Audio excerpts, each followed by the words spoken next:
Have you ever walked into the office one day, you're feeling cheerful, but you get into the office and everybody around you is feeling really down?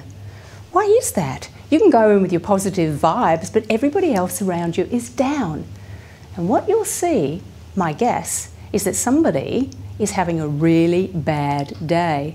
Possibly even somebody in a position of power, like the boss. Is that the case that you find, that if your boss is having a bad day, you do too? Now, isn't that interesting? Because the boss is having a bad day, everybody's having a bad day. Why is this, and what does it tell us?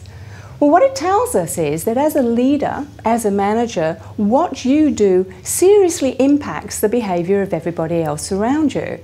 It will, for example, mean that if you're involved in office politics and that's your normal behaviour, what do you think the people around you will get involved in? Maybe they'll close doors and have secret conversations. Maybe they'll allocate resources to their favourites. Leading by example is one of the most important things that you will actually have to do.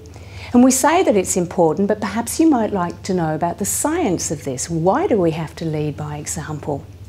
Well, neuroscientists in about 1996 discovered some parts of our brains called mirror neurons. Let me tell you how that came about. University of Parma in Italy, there were some scientists, they had monkeys hooked up so that they could see what happens when their arm moved. They had the monkeys hooked up and they had all the screens up here watching their brain activity.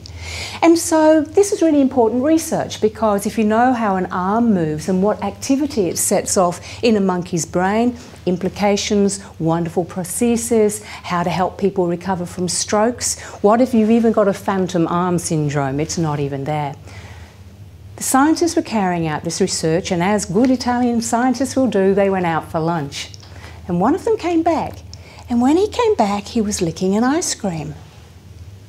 And it was curious, because when he was licking that ice cream, he happened to notice the screens of the monkeys.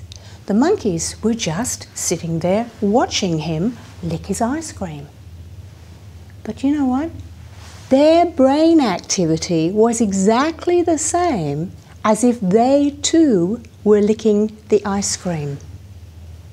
What does that tell you? Well, that tells you that we copy.